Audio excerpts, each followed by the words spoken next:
Welcome to the Deep Dive, where we tear into your source material and extract the actionable knowledge, giving you the ultimate shortcut to being well-informed.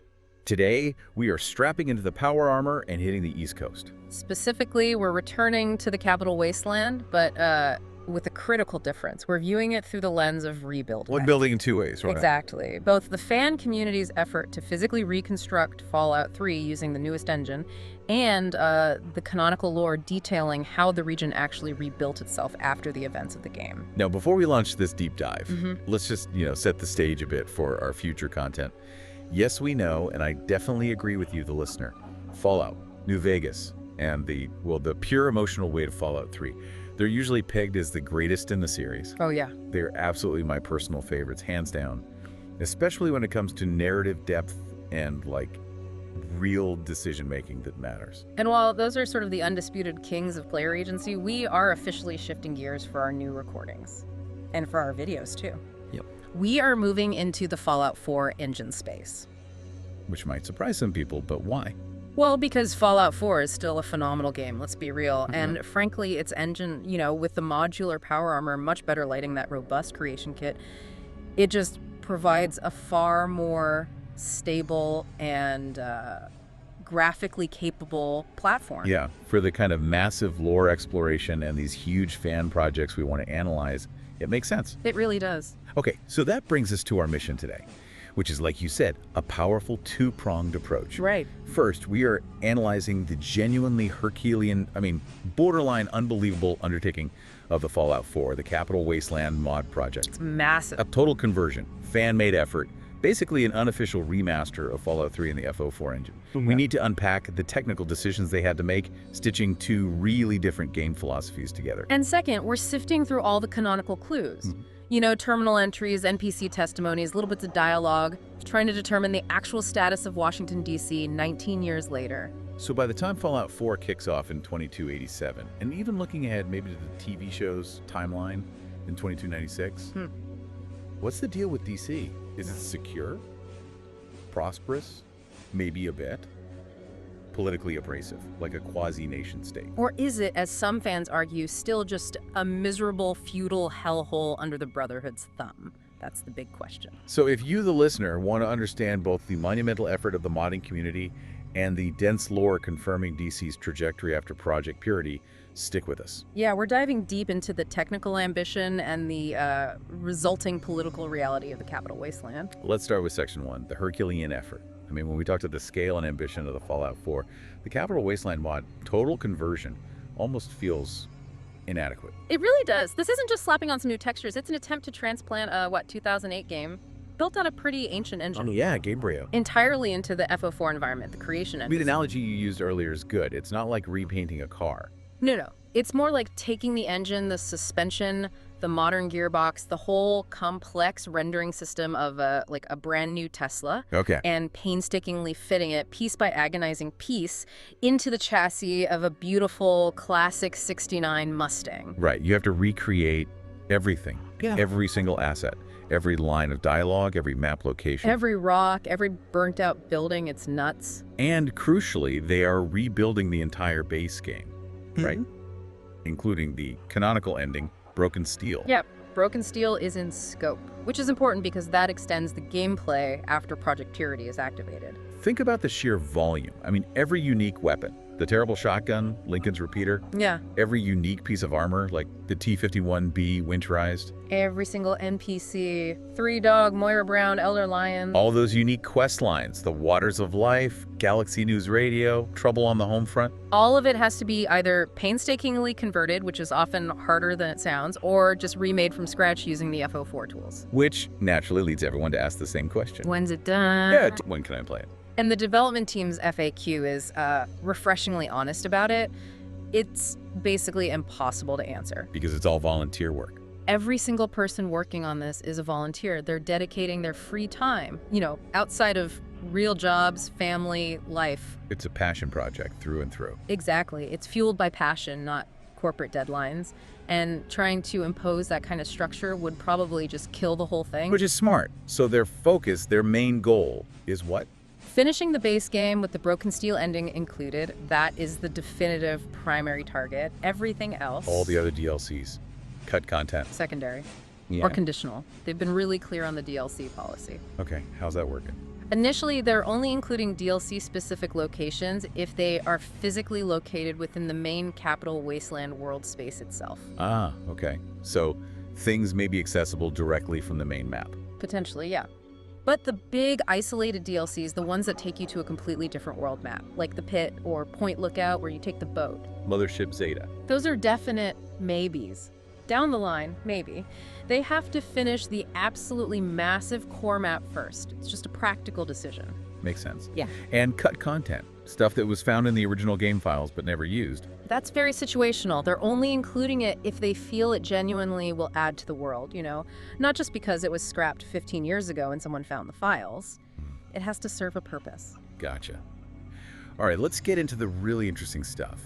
The core technical and, I guess, philosophical decisions they had to make when porting this. This is where you really see the clash between FO3's design and FO4's engine. Definitely. And the first, maybe the most visually obvious one, is the green filter. Oh, God, the radioactive pea soup filter. It was iconic. But man, it got old fast. It really did. The sources acknowledge it was very integral to the overall look and feel of the original Capital Wasteland. It defined that look. But they're ditching it. Explicitly not using that original green overlay filter, thank goodness. So what are they doing instead? Just letting FO4's natural colors shine through. That might feel wrong too. No, they're being smart about it. They're leveraging the much more advanced weather options in the Fallout 4 creation kit. Ah, so volumetric lighting, fog, dust storms, that kind of thing. Exactly. They're using those tools to achieve the same kind of grimy and oppressive tone, but without just slapping a single color filter over everything. It respects the original mood, but uses the better engine capabilities. It avoids that visual fatigue. Smart. Okay, second huge decision. Player agency. Dialogue. This hits right at the biggest complaint many people had about vanilla Fallout 4. Yeah, this is a big one for the fans. They are completely removing the Fallout 4 dialogue wheel. The 4-option wheel. Yes. Yeah. No, sarcastic question, where you often had no idea what your character would actually say. Gone. They're reverting it entirely back to the classic FO3 style list, where you see the exact line of dialogue your character is about to speak. Oh, fantastic. That makes a huge difference for role-playing. And alongside that, they are also reverting to a silent protagonist. No voiced player character. Nope. Just like in 3 and A New Vegas. This was key. A lot of people felt the voiced protagonist in FO4, while well acted, really limited your ability to define your own character's personality. Yeah, you're always kind of playing Nate or Nora. Right. By going back to the exact line dialogue tree and a silent protagonist, they restore that deeper player agency. It puts the focus back on your interpretation, your role-playing, not just following a preset character arc. Many fans felt that loss was the biggest letdown of the original Fallout 4. Agreed. Okay, what about the elephant in the room for Fallout 4 mechanics? Settlements, building bases everywhere. The answer there is a hard capital letters N-O. Huh, okay. No settlement building feature in the Capital Wasteland mod. None. And it makes perfect sense if you think about it. Why is that? Fallout 3's world wasn't designed for it at all.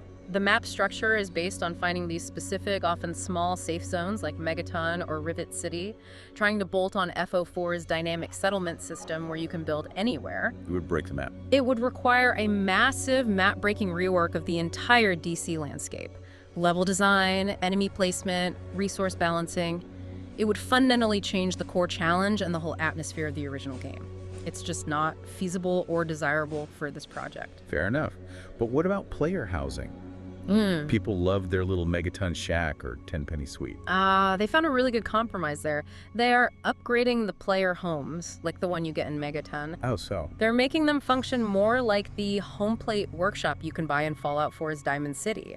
It bypasses that clunky old theme system from FO3. Where you just paid caps and suddenly a whole new look appeared. Yeah, that felt pretty gamey.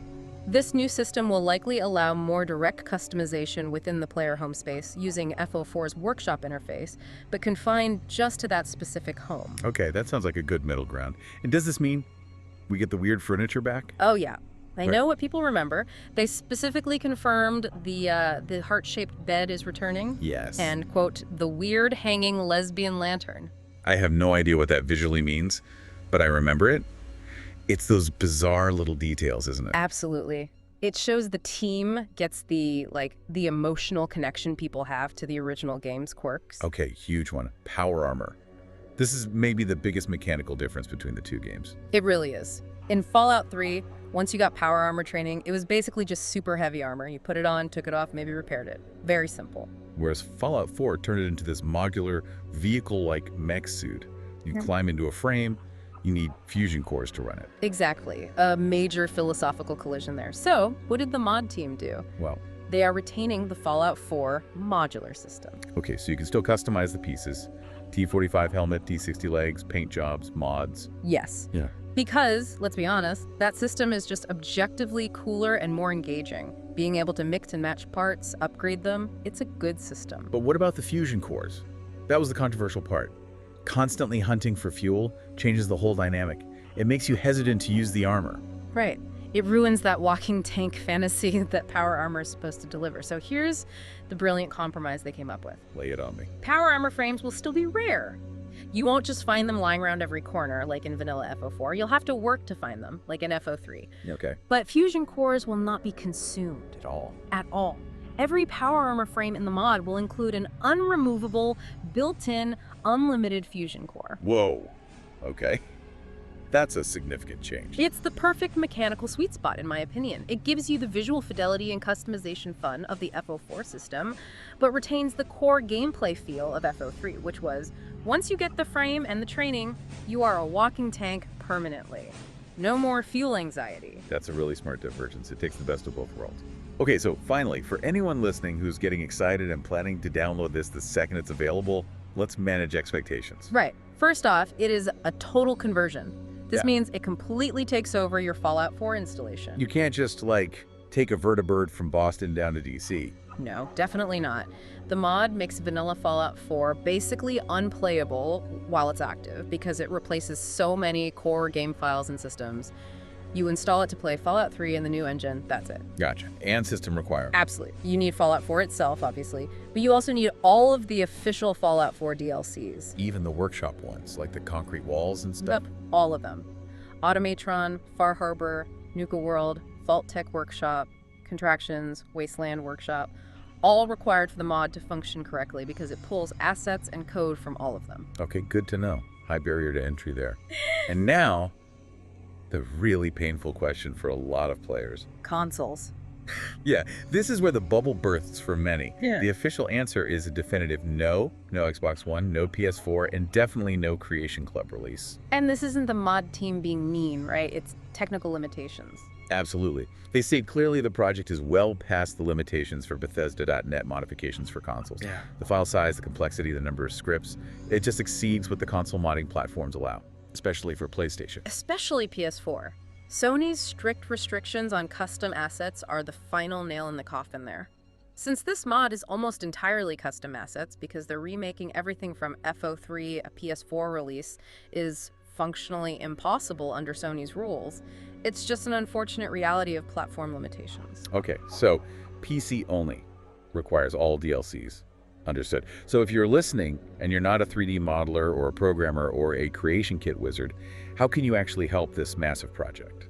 The team says the best way for non-modders to help is simply to spread the word. Keep the hype alive. Exactly. Sustained interest, people talking about it, watching update videos, things like this deep dive. That community enthusiasm is genuinely what keeps the volunteer team motivated.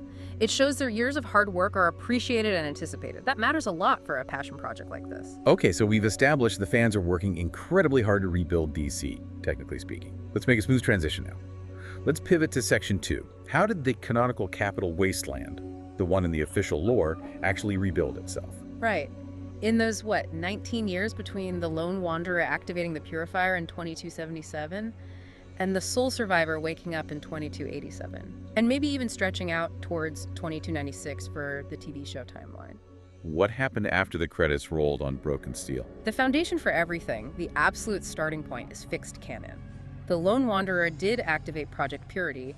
That ending is confirmed by later lore. So clean, non-radioactive water starts flowing into the tidal basin and presumably downstream into the Potomac River. Yep.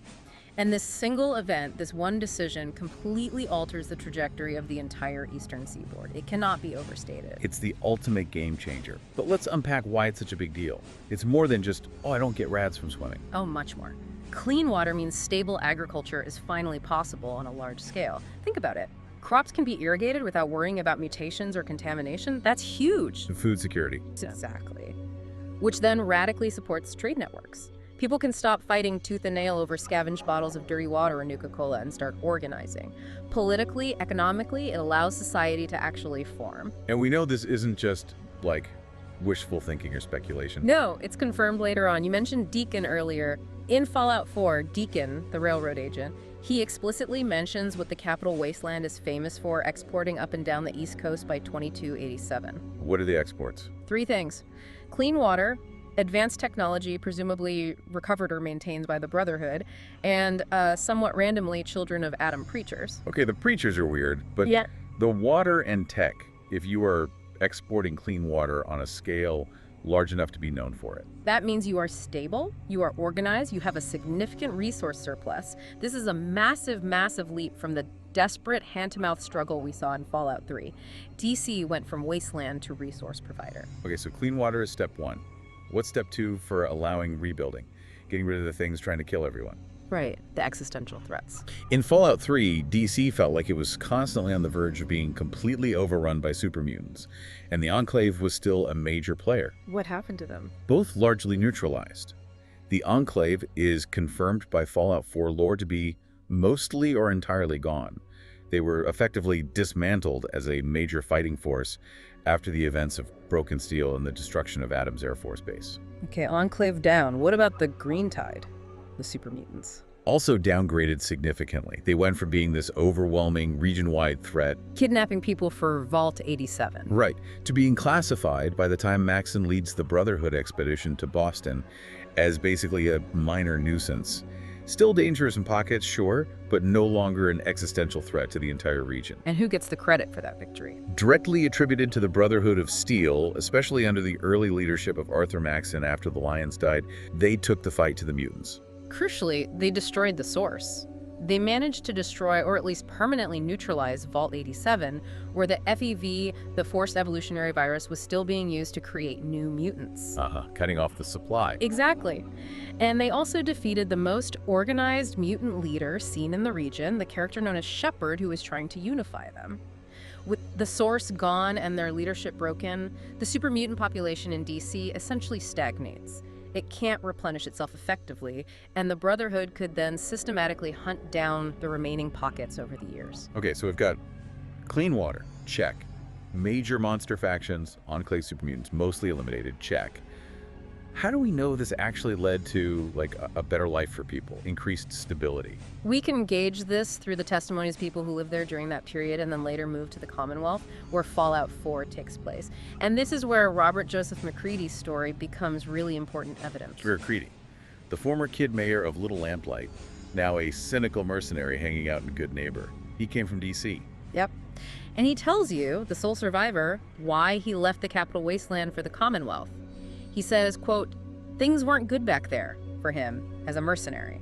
Okay, so if you just take that line at face value, you might think, oh, DC must have collapsed or gotten worse. Right. But you have to analyze what not good for a mercenary actually means. What does a mercenary, a gun for hire, thrive on? Chaos, danger, lack of official law enforcement, factional conflict. Precisely. Insecurity. Constant need for high-level armed security, dangerous escort jobs, maybe even wet work. If the Brotherhood of Steel is actively patrolling trade routes, providing security, and systematically eliminating major threats like raider gangs and mutant holdouts, Then that high-risk, high-reward mercenary work dries up. Exactly. McCready didn't leave DC because it was falling apart into anarchy. He left because it had become too safe, too stable, too orderly for someone with his particular violent skill set to make a lucrative living anymore. Wow. That's actually incredibly strong evidence for stability. If the professional killer is complaining about a lack of work, things must be pretty darn secure. It points towards a significant increase in safety and law and order, likely enforced by the Brotherhood. Okay, contrast that with another DC expatriate in Fallout 4, Dr. Madison Lai. Right, the brilliant scientist who helped build Project Purity. She also ended up leaving D.C. and joining the Institute in the Commonwealth. Does her leaving also imply D.C. became awful? Not necessarily. We have to consider her specific context and biases. Firstly, Dr. Lee left the Capital Wasteland before the events of Brook and Steel fully concluded, so her perspective on the final outcome might be incomplete. Secondly, and perhaps more importantly, her motivations seem driven primarily by her massive ego and her scientific priorities. She didn't like the Brotherhood's direction under Maxon. She clashed with them, yeah. She preferred the Institute's focus on pure scientific inquiry, however morally dubious, over what she saw as the increasing militarism of the Brotherhood after the Lions era.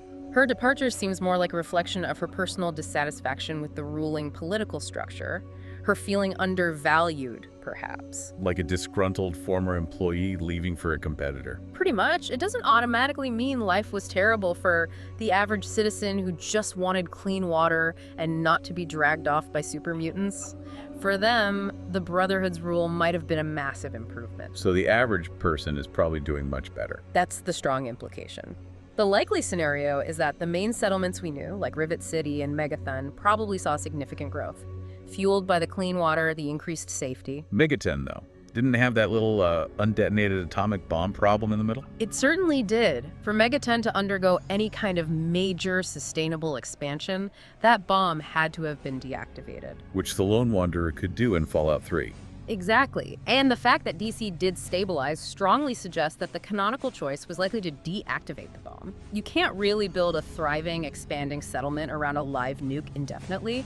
Its deactivation would be a clear symbol of the region committing to long-term stability and growth. Makes sense. Maybe even Vault 101 finally opened up for good. Amada leaving them out. That's possible too, depending on the Lone Wanderer's choices there. More potential citizens contributing to the rebuilding. Okay, so DC transitioned from this desperate, irradiated, monster-filled wasteland into a potentially thriving economic and political hub centered around that life-saving resource, clean water. But then the next question becomes, who controls that vital resource? And what price are the people paying for it? And that brings us right into the really thorny issue of governance in Section 3. Who is actually running the show in this rebuilt Capital Wasteland? The answer seems clear: the Brotherhood of Steel. Specifically, the East Coast chapter under Elder Arthur Maxon. Right. After the tragic deaths of Elder Owen Lyons and his daughter, Sentinel Sarah Lyons, young Arthur Maxon eventually took command around 2282, 5 years before Fallout 4. And he inherited a pretty tough situation, didn't he? The sources mention the Lyons chapter was actually slowly collapsing after losing its key leaders. Morale was low, maybe splintering. It seems like it. But Maxon, who was basically raised by the Lyons and represented that lineage, but also possessed a more, shall we say, pragmatic military mindset, he was the right person at the right time. He managed to unify the chapter. He did. He successfully reunited the collapsing Lions loyalists with the more hardline isolationist Brotherhood outcasts, the group that had split off earlier because they disagreed with Lions' focus on helping Wastelanders. Merging them back together. How did that work ideologically? That's the key debate. He seems to have forged a new synthesis. He brought back the outcasts' military discipline, their focus on recovering technology, and their stricter adherence to Codex principles.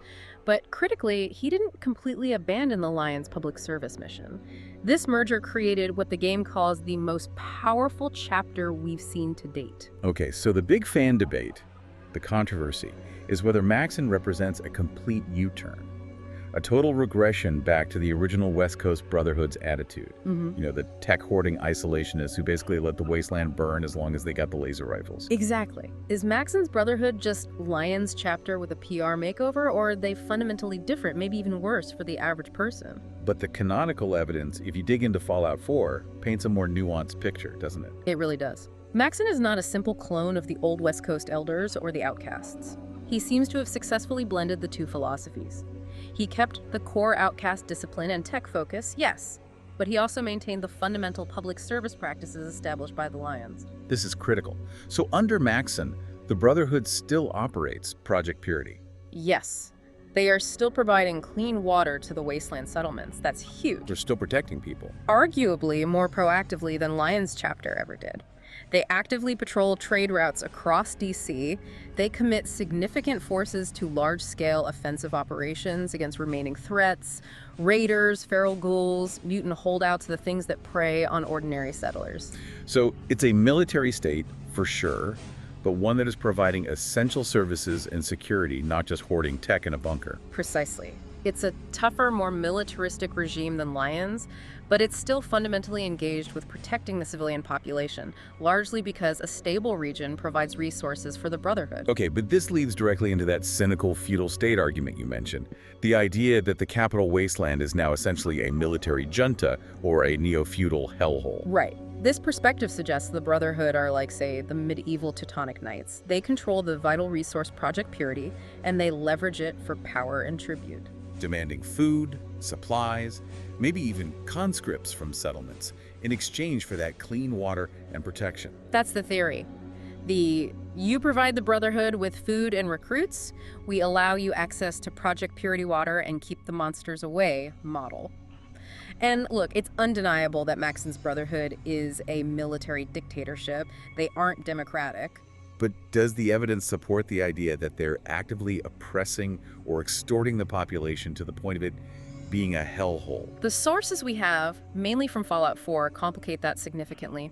Firstly, the Brotherhood's primary mission in FO4 is combating the Institute and the super mutant threat in the Commonwealth threats perceived as dangerous to all humanity, not just the Brotherhood. They frame their actions as protecting the surface dwellers. And their interactions with settlers. While there are definitely individual members who are arrogant or dismissive, and you even get that one radiant quest from Proctor Tegan suggesting you should basically strong-arm farmers for supplies. Yeah, I remember that one. Felt kind of dirty. It did. But Maxon's overall command philosophy, as stated elsewhere and reinforced by characters like Dance, explicitly forbids theft or unprovoked violence against non-hostile wastelanders. They emphasize trading for supplies, offering technology or protection in return. They are not depicted as systematically plundering the settlements they're supposed to be protecting.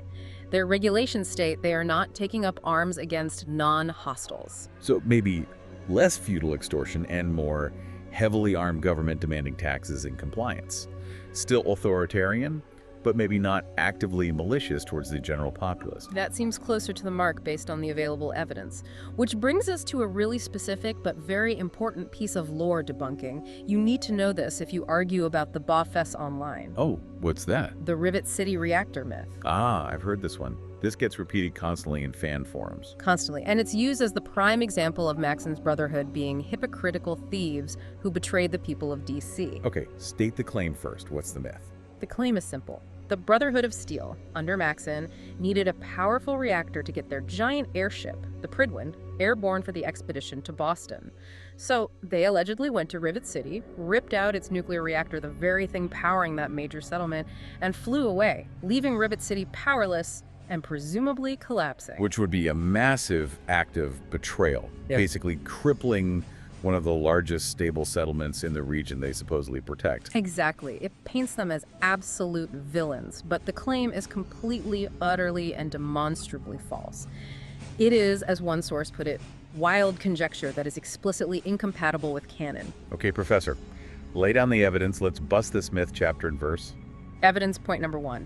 We go directly to the Prydwen's chief engineer, Proctor Ingram. In Fallout 4, you can read her terminal entries. What does Ingram say? She explicitly states, clear as day, that the Prydwen's new power plant, the one that allows it to fly, came from an updated fusion plant we pulled from that aircraft carrier wreckage. Wreckage, not from Rivet City. Wreckage. Yeah. Wreckage. That's the key word. Now, evidence point number 2. Remember Rivet City in Fallout 3. The city itself is built on the main, largely intact section of a massive aircraft carrier. Right, the flight deck, the interior sections. But there is also a separate, broken-off stern section of that same carrier. It's physically detached, flooded, partially submerged. It's where the scientist Pinkerton had his hidden lab. That section is clearly wreckage. It's not part of the inhabited city. So Ingram's aircraft carrier wreckage doesn't mean the inhabited city, it means the actual wrecked part of the ship nearby. Precisely. It makes perfect sense. They salvaged the reactor from the uninhabited, broken-off stern section, not from the thriving city itself. Okay, that fits the terminal entry. What about their ideology? Would they even steal tech like that? That's evidence point number 3. Their own stated ideology and regulations, even under Maxon, prohibit the theft of technology from non-hostile groups. Remember Paladin Dance's line? Remind me. He says, regarding settlements, I don't care what sort of technology they're sitting on. If they aren't getting in our way or taking up arms against us, they aren't the enemy. Stealing Rivet City's reactor would instantly make the entire population their enemy. It's strategically insane. They're powerful enough to trade for what they need, or capable enough to salvage it from actual ruins, like Ingram said. Exactly. They would have either negotiated a trade for the reactor if it was in the main city, unlikely given Ingram's wording, or far more likely they salvaged it from the separate wreckage, as the terminal confirms. The theft idea violates the direct textual evidence and their operational doctrine and basic strategic sense. So the Rivet City reactor myth. Thoroughly, completely busted. It's fan fiction presented as fact. Maxon's rule might be autocratic, it might be militaristic, but the evidence shows it's not based on that kind of self-defeating, mustache-twirling villainy. Okay, so DC is stable, it's relatively secure, it's ruled by a powerful, organized, and arguably not completely evil military force. This leads us nicely into Section 4. What about the land itself? The environmental recovery, and the bigger debate about progress in the Fallout universe. Right. After 200 years since the bombs fell, and with the advent of clean water from Project Purity, shouldn't the Capital Wasteland be looking, well, greener? Less like a bombed-out hellscape. Should it be a lush oasis by 2296? Theoretically, maybe not an oasis, but significantly recovered, yes. Nature tends to reclaim things pretty quickly, even irradiated zones, as we've seen in the real world. And fans often point to 2 specific things from Fallout 3 that should have accelerated this greening process. Let me guess, Harold. Harold the Talking Tree Mutant, exactly. Found in the Oasis location in Fallout 3. Depending on the Lone Wanderer's choice, you could accelerate his growth, causing plant life to spread rapidly from Oasis. So, problem solved. Greenery everywhere. Well, 2 pretty big caveats there. First, the morality of it. Accelerating Harold's growth causes him immense suffering. It's a classic needs of the many versus suffering of the one dilemma. Right. Second, and probably more relevant to the state of DC under the Brotherhood, Harold isn't just a magic tree. He's a product of the Mariposa military base FEV experiments. Forced evolutionary virus. Yep, the source of the super mutants. Anything growing from Harold while green is definitely tainted by FEV. And the Brotherhood of Steel's opinion on FEV is? Absolute extermination. They view FEV in any form as an abomination, a dangerous technological perversion that needs to be purged. So even if Harold was spreading greenery, the Brotherhood would likely see it not as recovery, but as a dangerous biological threat needing containment or destruction. It's an ideological roadblock to that specific path of recovery. Okay, so Harold's greenery is probably out, or at Yeah. least suppressed. What's the other potential factor? The GECK, the Garden of Eden Creation Kit. The magical suitcase from Vault-Tec that's supposed to instantly create a thriving settlement with fertile land. That's the legend. The Lone Wanderer uses one to activate Project Purity, but there might be others out there. A working GECK could theoretically terraform sections of the wasteland. Oh. But working GECKs are presented as exceptionally rare, almost mythical. And the Brotherhood, while they might be aware of the technology, their primary focus under Maxon isn't environmental restoration.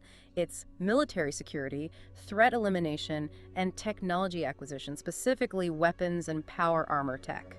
They aren't depicted as actively searching for GECKs to plant flowers. So neither Harold nor the GECK are likely candidates for a rapid, widespread greening of DC by the time of Fallout 4. Probably not, no. Which brings us back to that perennial fan frustration, the war never changes aesthetic problem. Yeah, why, after 2 centuries, does everything still look like the bombs dropped last Tuesday? Why are settlements still ramshackle collections of shacks of sheet metal with holes? It's a fair question. People clearly know how to build things. They have organized societies now, trade routes, even water export. Why aren't they building stone houses, laying down cobblestone streets?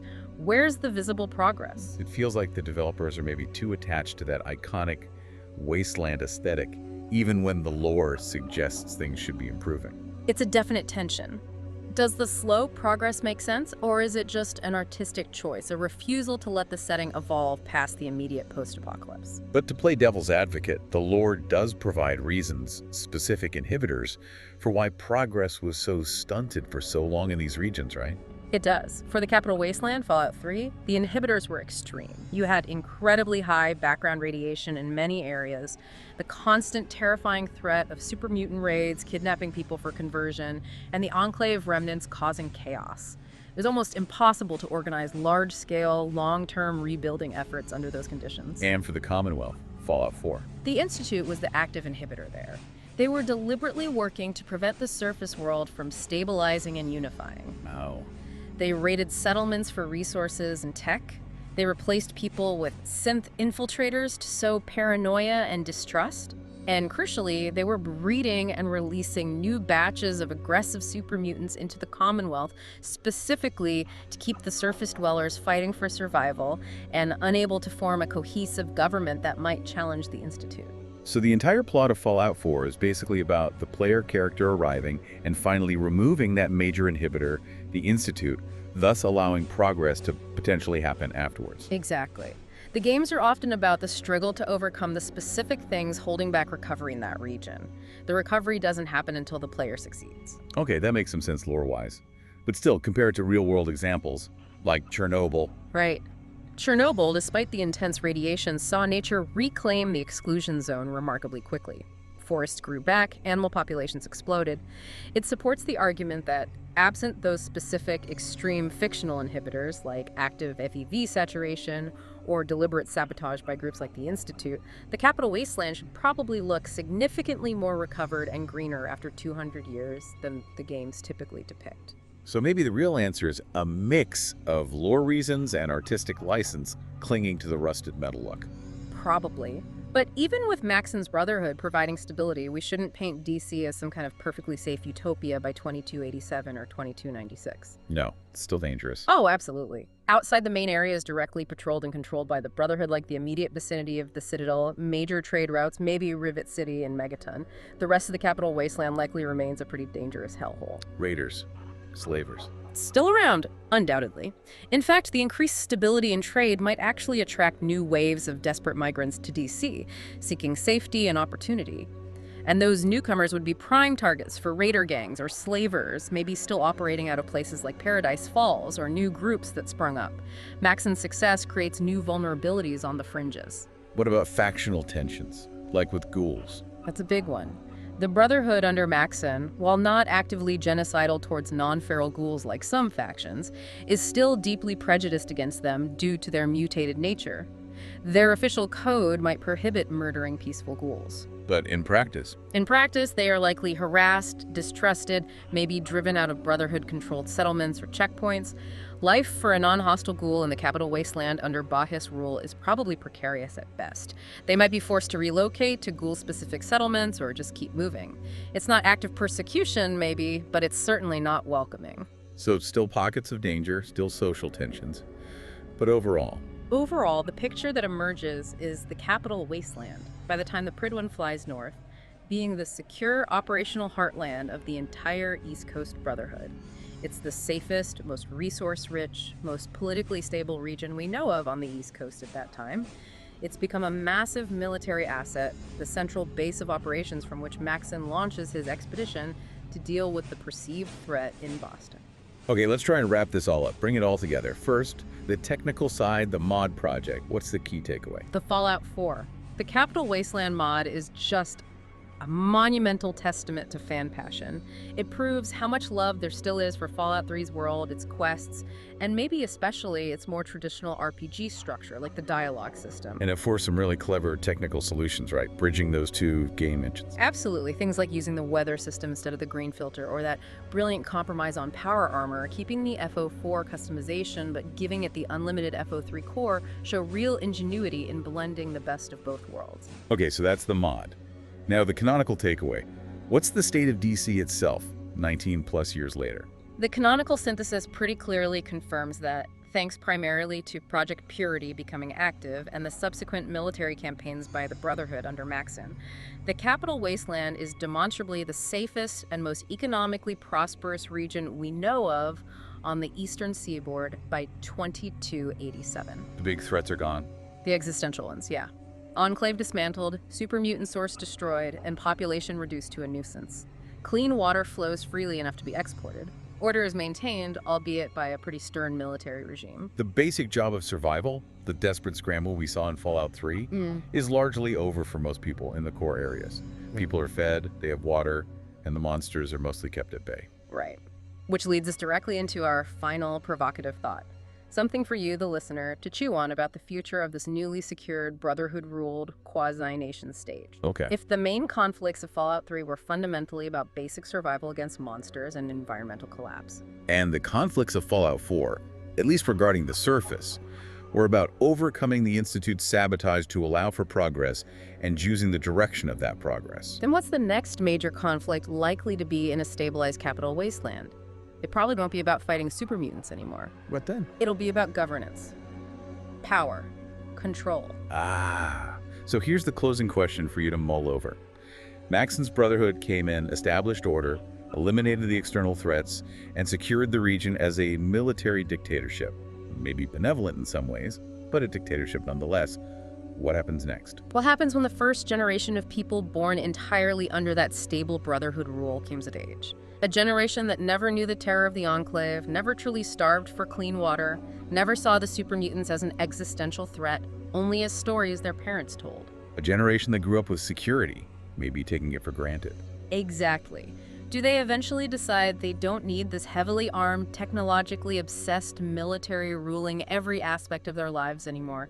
Do they start demanding civilian control, democracy, self-determination? And how would the Brotherhood react to that?